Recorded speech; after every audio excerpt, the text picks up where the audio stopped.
Happening now, we hear more on a local fishing contest where one contestant put weights inside their catch. And with less than a week until a major baseball event takes place, we speak to organizer about who's stepping up to home plate this weekend. Plus, the 2023 Lucille Ball Comedy Festival is wrapped up. We look into the latest at the National Comedy Center. Live and on demand, this is WNY News Now. Thank you for joining us for WNY News Now. I'm Bronson Rasmussen. Those stories and more are coming up, but first, a Dunkirk fishing contest has sparked an unforeseen conversation regarding mental health. Our Alyssa Wright has more. After a contest last week reeled in some fishy results, it was found that one entry was not legal. Now, the founder of the tournament explained to WNY News Now that everything may not be as it seems. Mark Moore believes highly in fishermen's integrity, but also recognizes the importance of mental health. And our rules stipulate several different things, but one of them being that any fish that's caught that is entered into the payout structure will be cut open for inspection.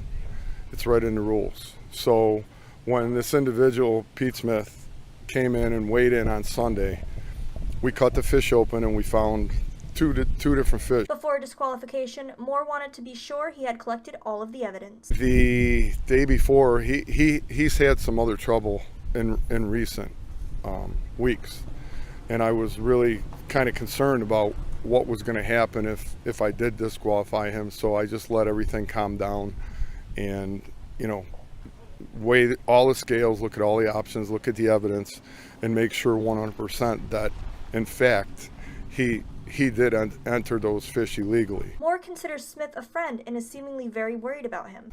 Pete's been a friend of mine for a number of years, and I don't think that was the Pete that I knew.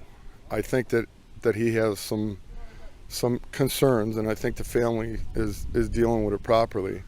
And I would appreciate the rest of the fishing world to just accept it at that. He needs no more trouble.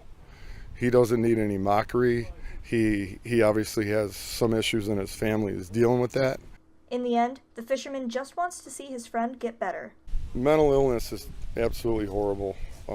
It's just, I could tell you some real bad stories about my family, and I feel for their family.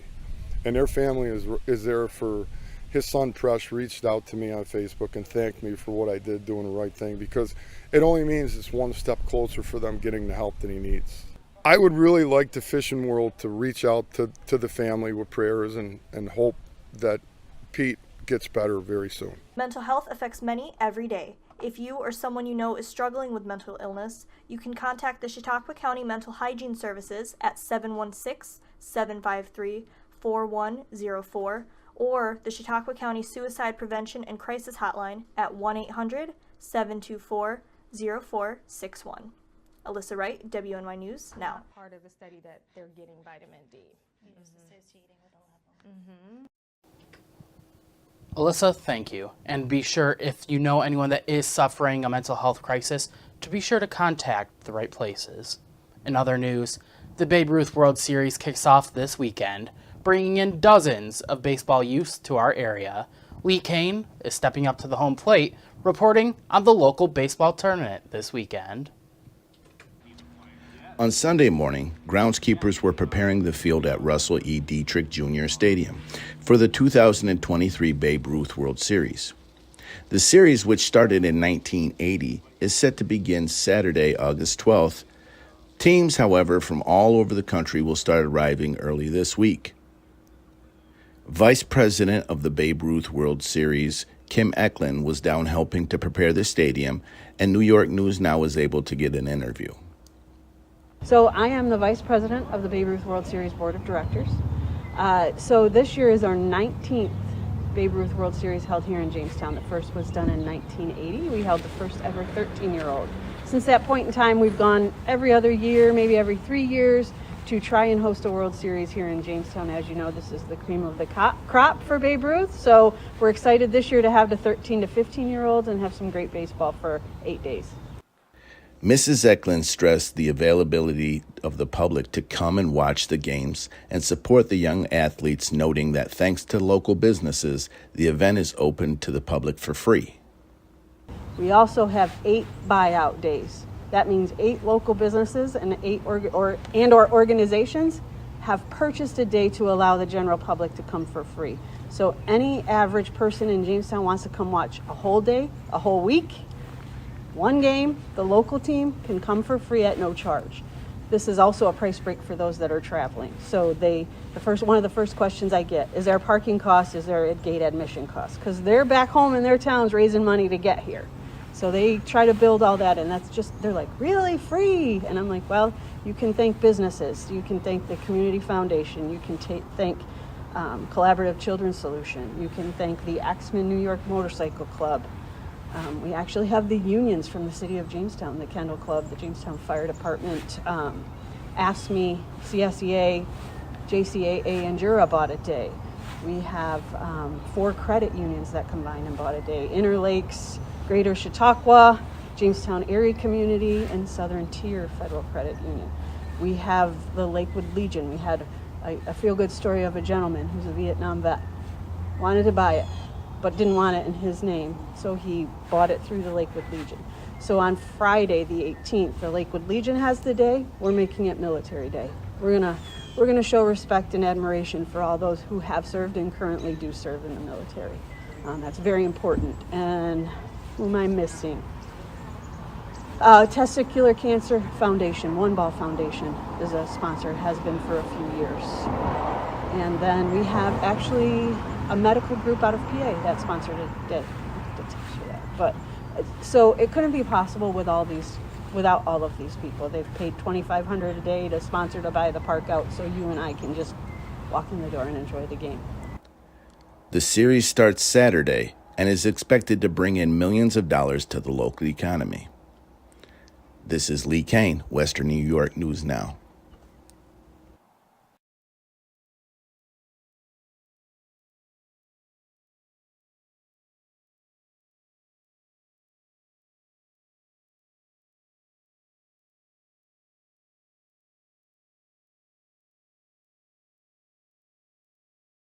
Week.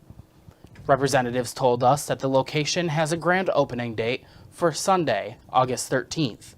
Now, 2 years ago, the nationally known retailer confirmed that they purchased the building at the former Kmart at 975 Fairmount Avenue in West Ellicott. Efforts to remodel the 117,000 square foot building have been underway since last September.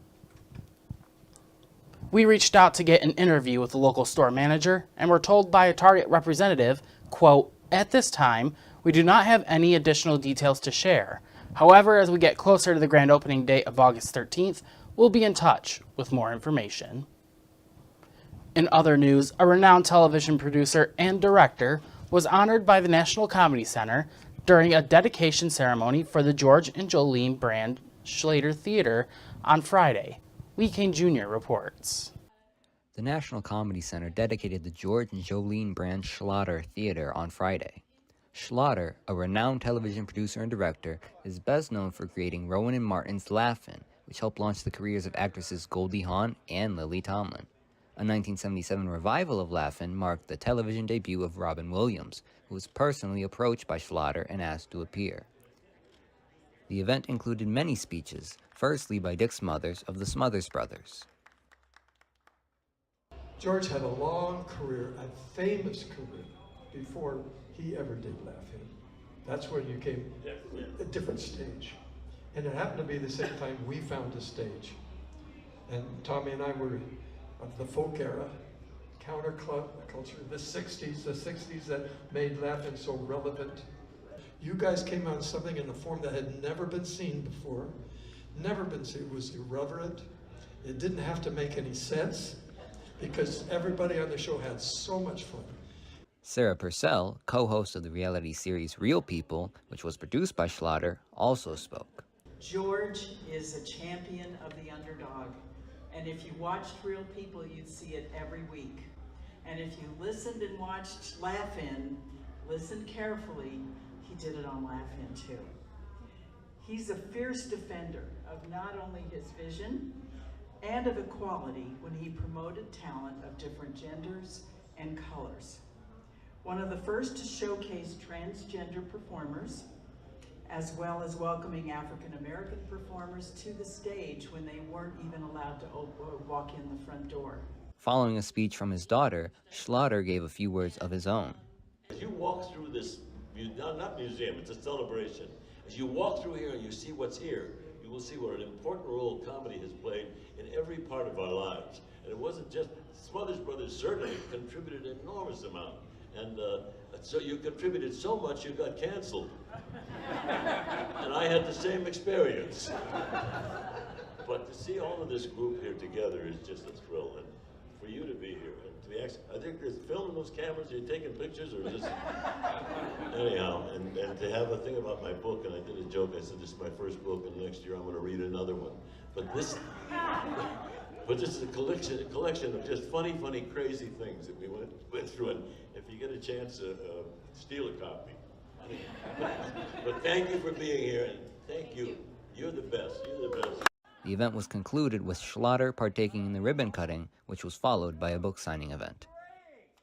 Lee Kane Jr., WNY News Now.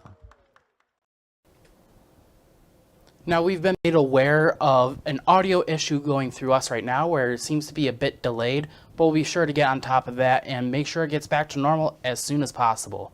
Now, getting back on the track of things, we have a lot of local content coming out, including your local weather, with Chief Weather Forecaster Andrew Stevenson. Yeah, let's start off with the severe weather outlook for today. NOAA Storm Prediction Center does have the entire region under a slight risk for severe storms. That's a level 2 out of 5. Now, the main risk with these storms today, which will be moving through between now and 5 p.m. this afternoon, would be damaging winds, but there's a 2% tornado risk, which I'll talk a little bit more about that coming up in full weather. But our main risk for today will be strong winds, not really a hail risk we have to deal with today, and some heavy rain as well. Let's take a look at first defense Doppler radar right now. We do have some showers starting to move into Erie County, Pennsylvania, Chautauqua County, but these showers really aren't thunderstorms. There's no lightning really being detected on radar right now, just 2 strikes. So mainly just some showers moving through the region. These will continue to spread north through the region through the rest of the afternoon. Again, the main time frame for strong thunderstorms will be between right now and 5 o'clock this afternoon, and then those storms should taper off through the evening hours.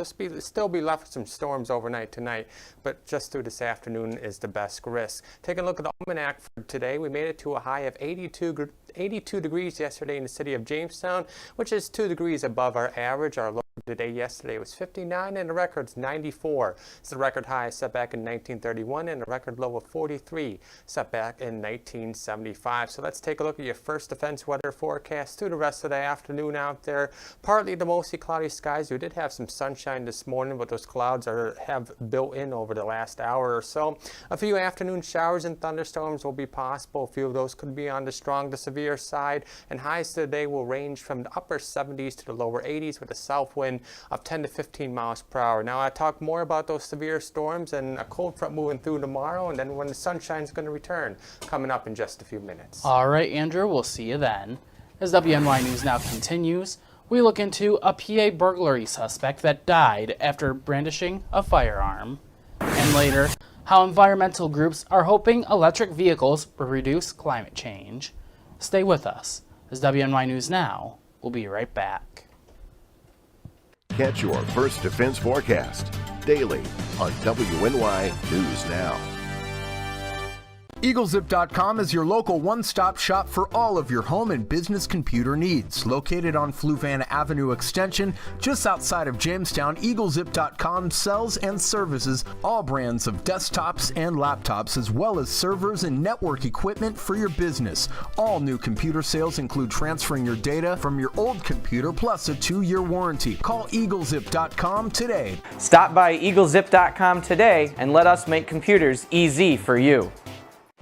Honorary Forest Ranger Betty White here, lending a hand to my dear friend Smokey Bear, because for years he's only said, only you can prevent wildfires. But there's a lot more to say, like if you park your car on tall, dry grass, the hot exhaust pipe can start a wildfire. So keep the animals safe, especially the cute shirtless one. Go to SmokeyBear.com to learn more about wildfire prevention. 3-on-3 basketball returns to Jamestown, New York this summer. Collaborative Children's Solutions and partners are hosting a Gus Macker tournament August 19th and 20th. Register online at macker.com before July 31st. You're watching WNY News Now, where coverage comes first. According to Pennsylvania State Police, a charter bus carrying up to 50 people collided with a vehicle on an interstate, killing 3 people. The crash happened during heavy rain around 11:50 p.m. Sunday on southbound Interstate 81 in Dauphin County's Lower Paxton Township. That's near Harrisburg. The bus allegedly hit an embankment, hit the back of a car, and flipped on its side. Police say that 3 passengers were declared deceased on the scene, with other injuries ranging from minor to severe. A spokesperson for the Milton S. Hershey Medical Center said the hospital received 28 patients from the crash.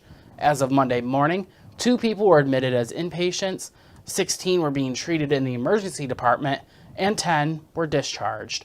The representative also said that the hospital was told several other people were taken to another hospital. Names of the victims were not immediately released. A burglary suspect was shot and killed by police in the city of Lancaster after officers say he pointed a gun at them while coming out of an unoccupied residence. A police statement said that officers responded to a report of a burglary in process at the home early Sunday, shortly after midnight. When they arrived, they say a resident of the home told them the intruder was still inside. Police said the intruder came out of the home and then confronted officers and pointed a firearm at them. They say the officers fired, striking the intruder, who later died at a hospital. His name wasn't immediately released, and the department statement didn't say how many officers actually opened fire. Police also said that the Lancaster County's district attorney's office was called to investigate. Prosecutors confirmed the investigation and said that the suspect's firearm was recovered. Chicago police shot and critically wounded a man after he opened fire on officers while fleeing on foot from a narcotics investigation on Saturday. No officers were injured in the shooting, but a police squad car responding to the scene flipped over and an officer was hospitalized with reported soreness. Officers had been conducting the investigation at around 6:45 p.m. Saturday in the South Side when the man under investigation ran from them. After a short foot chase, he turned and fired at the officers. The officers returned fire and shot him on his left side. It has not been determined how many officers did fire. The man suffered critical injuries, but his condition stabilized after surgery at a local hospital. Following the shooting, which was captured on body cam video, officers recovered the man's firearms, the rounds that he fired, and the narcotics. While the U.S. government's most ambitious plan ever to slash planet-warming greenhouse gas emissions from passenger vehicles faces skepticism about how realistic it is and whether it goes far enough. The Environmental Protection Agency in April announced new strict emissions limits that the agency says are vital to slowing climate change as people around the globe endure record high temperatures, raging wildfires, and intense storms. The EPA says the industry could meet the limits if 67% of new vehicle sales are electric by 2032, a pace the auto industry calls unrealistic. However, the new rule would not require automakers to boost electric sales directly. Even if the industry boosts the EV sales to the level that the EPA recommends, any reduction in pollution could prove more modest than the agency expects. It estimates that the passenger vehicle carbon dioxide emissions would fall 47% by 2055, when the agency expects most gas-powered vehicles to be gone. Environmental groups, however, say it is not enough.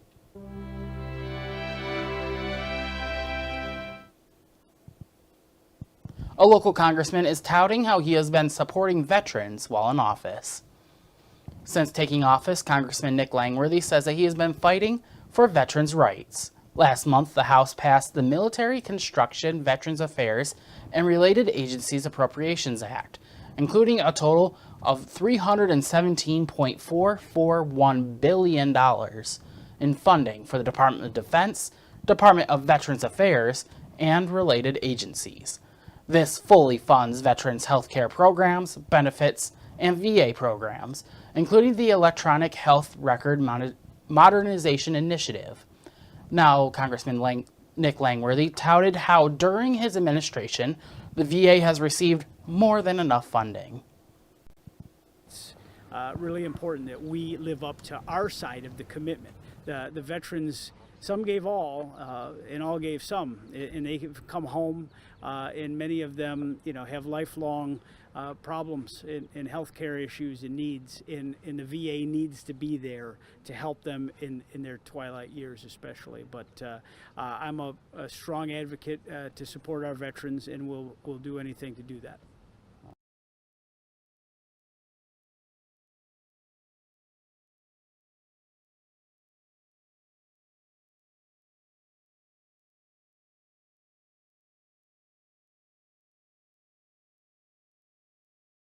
You're watching WNY News Now, where coverage comes first. WNY News Now is covering stories that matter to you. 15-year-old Yadiel Diaz was subject to a public humiliation stunt by a fellow student in an act of violence and bullying. Now Yadiel's mother, Raquel, has had enough. Officials are trying to work with the county's homeless coalition to help support the homeless population locally.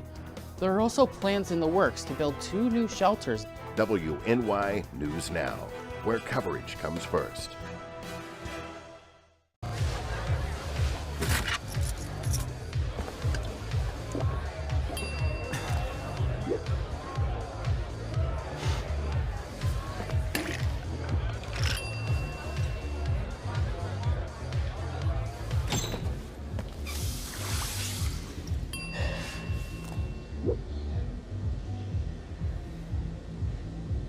If you need to do something to feel okay to drive, you're not okay to drive. Don't drive buzzed. 3-on-3 basketball returns to Jamestown, New York this summer. Collaborative Children's Solutions and partners are hosting a Gus Macker tournament August 19th and 20th. Register online on macker.com before July 31st. Catch your First Defense forecast daily on WNY News Now. Fast, accurate, and everyday. First Defense weather. Welcome back to WNY News Now. Current conditions in downtown Jamestown. We've got a few showers out there right now, but there's no thunder being reported. 75 degrees is the current temperature at Jamestown Airport with a south wind of 14 miles per hour and a wind gust of 22, and the dew point is up to 67. Well, we're not the only ones dealing with severe weather today. While we are under a slight risk, much of the northeast from New York all the way down to Pennsylvania, going down to Virginia, down to the Carolinas, even as far south as Georgia are under a threat for severe weather, although the greatest severe weather will be found across those areas across Kentucky and portions of Virginia and Maryland, where they could see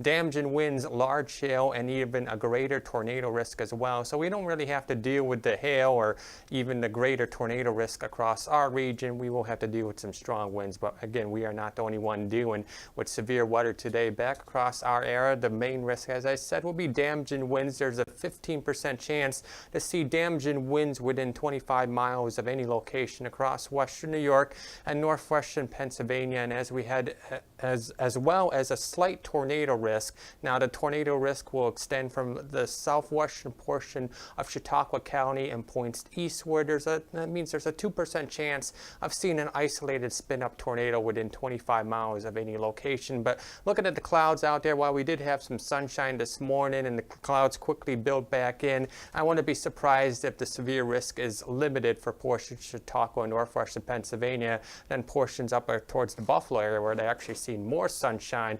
The severe risk would probably be a little bit more greater up there. Besides the winds we're dealing with today, there is an excessive rainfall outlook as well for most of the region across the southern tier, northwestern Pennsylvania. A marginal risk to see flash flooding possible with any storms moving through. And then right behind me, as you can see, portions to our east, there is a slight risk to see some excessive rainfall. So here's what's happening across the northeast right now. We have a low pressure system that's sending all this rain and thunderstorms across the northeast. A cold front's going to move through the region tomorrow. That could bring a few more showers, but no severe risk by the looks of it. Tomorrow, that yellow box that's flashing up on the screen right now, that's actually a tornado watch for portions of Ohio and West Virginia and Kentucky. And again, a cold front will move through later tomorrow. So let's time it out on Future Scan. Future Scan does a pretty good job at timing out these showers and thunderstorms. It's actually showing these storms moving through as we speak right now, and they will continue to move through around the 5 o'clock hour. And then as we head into the evening hours, those showers and storms should taper off. We'll be left with a few showers and storms overnight, but not to the extent that we are seeing right now. And then the cold front's going to move through tomorrow again to get a few showers and maybe a thunderstorm out of that, but the severe outlook will not be as strong as it is today. And then as we head in tomorrow night and today on Wednesday, high pressure will begin to build into the region, and Wednesday should be a fairly nice day out there with partly sunny skies, and then a few more showers will be possible heading into today on Thursday. So let's take a look at that 7-day outlook powered by Ultimate Satellite Solutions. Temperatures today, upper 70s close to 80. As that cold front moves through tomorrow, temperatures will drop back down to the lower 70s. We're in the mid 70s for Wednesday and Thursday. We're bringing in a few more showers on Thursday. Friday is looking pretty dry through the Friday is looking pretty dry through the afternoon after a few more showers, and then we'll bring in some more showers heading into the weekend with temperatures still in the mid 70s. So after today, not too bad in the temperature department, as temperatures will come down as well as the dew points. All right, Andrew, thank you very much. And be sure to catch any updates on this on our website at WNYNewsNow.com. Well, in a new segment that we have that we're calling Happy News, we'll be giving you some lighthearted news from across the nation. And starting right now, California authorities have captured 4 suspects in multiple break-ins at homes around South Lake Tahoe, a mama bear, and 3 of her cubs.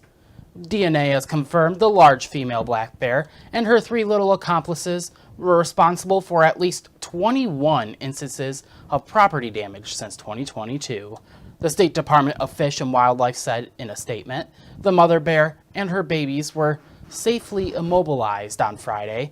The adult female will likely be taken to a sprawling wildlife sanctuary near Springfield, Colorado.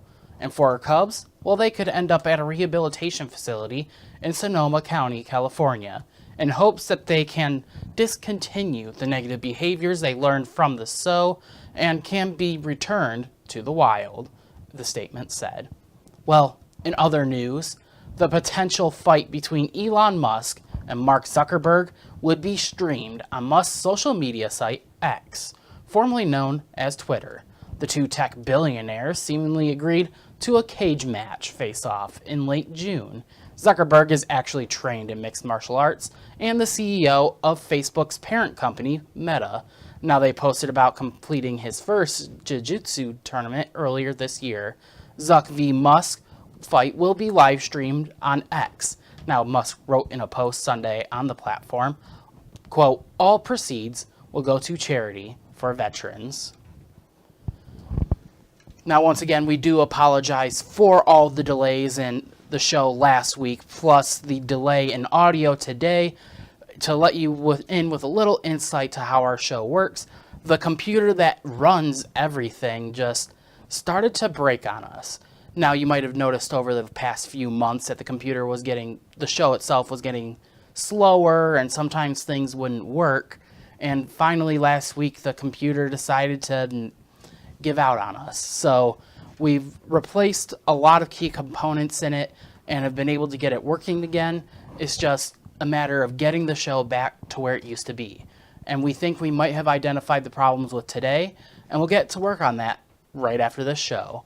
But that's all the time we have left for today. We'll leave you with a live look over Shaka Lake.